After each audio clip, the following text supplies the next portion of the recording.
minha gente, tudo certo? Vamos nessa então falar sobre a Internacional e a repercussão do jogo colorado. Aliás, eu já falei sobre o que eu penso do jogo, o que disseram os protagonistas, mas ainda coisas que a gente tá sabendo, bastidores da camisa, que foi uma ação de marketing feita, sobre Kudê ter indicado algo que vai impactar no Campeonato Brasileiro, e até Vitão, que deu uma pista, na verdade uma declaração sobre o seu futuro, mas calma, que tá tudo tranquilo com ele. Já tirou detalhes antes, preciso te falar da Zapay. Agora, eu tô falando nessa semana, o Detran do Rio Grande do Sul restabeleceu os prazos, o serviço e disse, ó, tá tudo certo, quem precisar, tiver como e precisa, né, pagar o IPVA, já tá liberado. Antes o sistema estava fora do ar. Se tu ainda não pagou teu IPVA, baixa agora a Zapay, aqui na descrição do primeiro comentário, que é um aplicativo que é grátis para tu ter e através dele tu vai consultar todos os débitos do teu veículo. Tu vai fazer uma consulta pela placa, vai ver qual o valor que tu tem para pagar tudo. Se tu for pagar, eles parcelam em 12 vezes no cartão de crédito para ti. É isso mesmo, 12 vezes. E no primeiro pagamento, com o meu código promocional JBFilho20, tu tem 20% de desconto nessas taxas. Então, baixa a Zapay para pagar e ficar tranquilo e não ter nenhum problema de separar de uma blitz futura por aí. Beleza?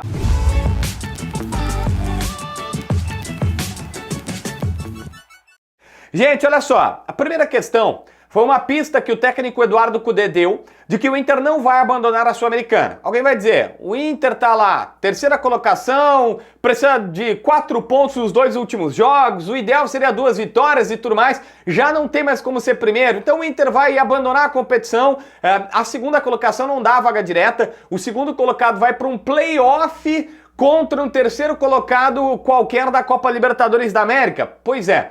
Mas o Inter não vai desistir da competição. O Kudê foi categórico ao dizer que ele, inclusive, no sábado, deve rodar o time, fazer algumas mudanças, esta é a tendência, sábado, 6h30 da tarde, contra o Cuiabá, lá em Cuiabá, ele deve fazer modificações no time do Internacional e pensar em colocar jogadores para o jogo contra o Tomayapo, olha a situação que o Inter está vivendo, fora de casa, para poder vencer esse jogo e começar a encaminhar uma possibilidade de classificação para esses playoffs. Então, se você está pensando o seguinte, o Inter então agora, que era até uma tese que eu defendi no debate raiz, o Inter vai focar no Brasileirão e na Copa do Brasil, esquece a Sul-Americana que só vai prejudicar o calendário? Pelo contrário, o Kudê não desistiu e diz que ainda vai atrás desses playoffs. Tem um baita de um problema aqui que é o calendário. Se classificar para essa situação, que é uma fase antes das oitavas de final, para pegar times da terceiro colocados e tal, os 2 jogos estão previstos para 17 e 24 de julho, tá? Tem um bom tempo ainda, só em julho. Só que aí eu te digo, dia 17 tem jogo marcado contra o Fortaleza no Campeonato Brasileiro. Não teria essa data para jogar. Provavelmente a CBF teria que tirar esse jogo contra o Fortaleza, meter um asterisco nele, encaixar em algum outro momento e tal. Olha a confusão que o Inter se meteu apenas por não ganhar do Belgrano, um jogo que, de seu mando, 4 mil pessoas no estádio Mazera, com ambiente favorável para si e tudo mais, e que os jogadores não conseguiram vencer, levaram uma virada e no segundo tempo não fizeram a sua parte. O Inter está numa situação bem apertada, ou seja, primeiro o Kudê deixando claro que provavelmente vai comprometer a campanha do Brasileirão. Tá, eu sei que o Inter já tem uma dificuldade no Brasileirão, porque tem jogos atrasados e tudo mais, mas agora pode ficar mais difícil, porque imagina, provavelmente vai colocar reservas contra o Cuiabá, foi isso que ele ensinou, e aí prejudica a campanha do Brasileirão. Quando vier para a Sul-Americana, vence os 2, classificou, tem que pegar um terceiro colocado da Libertadores e jogar numa data que na teoria já está comprometida para o brasileiro, e aí vai ter que tirar esse jogo e acavalar mais ainda 2 rodadas no final do mês de julho, nos últimos meses, na verdade no dia 17 e 24, né? Do meio para o final do mês de julho. Bom, prejudica o brasileiro e ainda complica o calendário com a Sul-Americana duplamente. Quem pode pegar? Cara, pode ser Grêmio, hoje pegaria o Grêmio tem uma chance, a LDU, Rosário Central, tem Cerro, que eu tinha visto ali, tem o Huachipato, que está no grupo do Grêmio, qualquer um desses caras que for terceiro colocado. Tem uma regrinha que vai ser visto o número de pontos que o Inter somar como segundo colocado da Sul-Americana e o número de pontos que o terceiro da Libertadores, aí eles fazem aquela regra que vai batendo ali na situação. Então, cara, só na última rodada mesmo nós vamos saber quem que o Inter poderá pegar caso isso de fato aconteça, beleza? Gente, olha só, a camisa.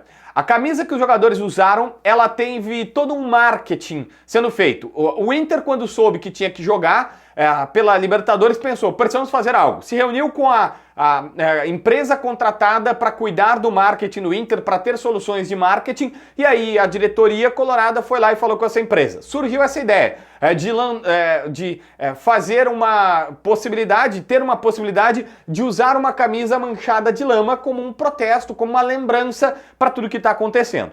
O Inter, então, aprovou, junto a essa parceira de marketing, e falou com a Adidas, porque tinha que ter a liberação da Adidas. A Adidas prontamente aceitou e disse assim, pode fazer.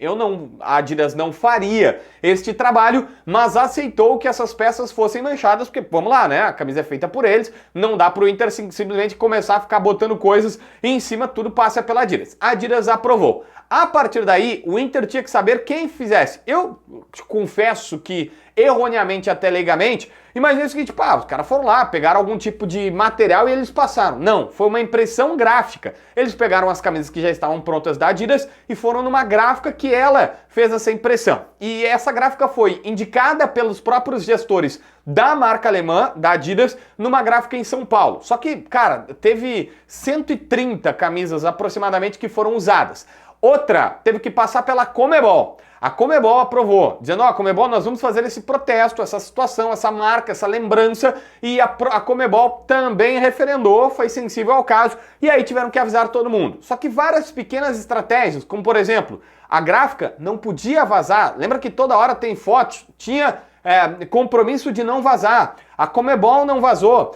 O Inter fez o seguinte, os jogadores só ficaram sabendo quando eles entraram no vestiário e os roupeiros estavam com as camisas lá mostrando para eles vários pequenos detalhes para não vazar. E os atletas só ficaram sabendo que iriam entrar e jogar com aquela camisa no momento que eles entraram no vestiário e começaram a vestir o uniforme. E aí foi explicado para eles que era uma situação e todo mundo achou muito bacana. Agora essas peças que são mais de 100, porque tem mais de um uniforme, né, sempre tem reserva, e aí eles fizeram mais de 100, eles vão ser a partir de agora colocados para leilão e toda a verba destinada para as vítimas da enchente aqui no Rio Grande do Sul.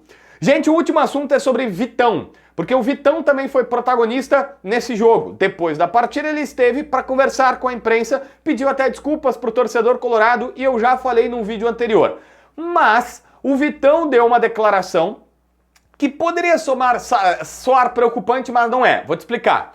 Ele fala ali sobre sua permanência ou não, quando perguntaram, ele disse, não, se eu ficar vai ser muito bom, todo mundo sabe que eu amo esse clube, se eu sair vai ser de porta aberta e tudo mais. E aí ele fala assim, olha, mas eu te confesso que eu não sei te dizer porque eu não sei o que está acontecendo quando eu vejo essas notícias. Vou explicar uma por uma as declarações. Primeiro ele foi político, dizer que não sabe que se sair ou se ficar vai ser pela porta aberta. O Vitão já tem um acordo com o Inter, inclusive com documentos assinados, que é um pré-contrato para ele permanecer aqui definitivamente. A direção contemplou ele, não sei se chegou naquele salário, que com luva, direito de imagem, tudo, chegaria perto de R$1 milhão que ele estava pedindo, mas o Inter disse que recompensou ele por tudo que ele fez, por abrir mão de valores na Europa e tal, e para vir para o Internacional. Já está tudo acertado. O Inter só não divulga isso, não publiciza isso, porque não quer complicar, dar chance para o azar. De daqui um pouco, olha, vinha uma lei da FIFA, uma normativa e tal, mas tá tudo certo. Virando o mês de junho para o mês de julho,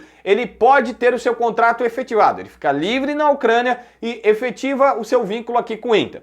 Quando ele diz que não sabe o que está acontecendo, se soubesse falaria, e ele diz que acompanha pela imprensa as coisas, são sobre as informações de que, por exemplo, ele teria propostas do Betis e de outros clubes fora do país. O Vitão está falando sobre isso, porque não chegou para ele ainda. Todas as consultas e tentativas no Inter estão sendo travadas no clube. A diretoria não avançou nenhuma proposta pelo Vitão. Nenhum dos clubes que tentou, e a informação que eu tenho é que tem sinalizações do Betis, e aí se eu der tanto, se eu der tanto, até com valores altos, se fala em 9 milhões de euros. Se chegar uma sinalização que o Betis prometeu que botaria valores na mesa para o Vitão, o Inter pode fazer o negócio. Mas é isso que o Vitão está falando, olha, eu não sei o que está acontecendo porque não chega para mim. Tá tudo no ambiente clube com clube, mas ainda não tem nenhuma proposta efetiva, nem para a diretoria analisar, nem para o Vitão. Mas já te adianto, se porventura chegarem e botarem na mesa os 9 milhões de euros que estão no Zum Zum Zum falando que podem oferecer do Betis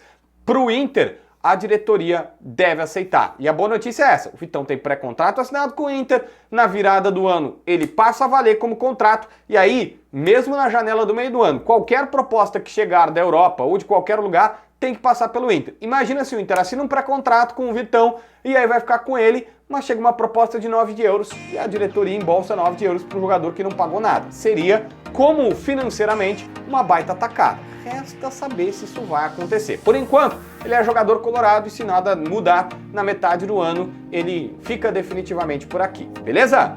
Inscreve no canal, assina a notificação, deixa o teu like, comenta aqui embaixo para ver mais vídeos.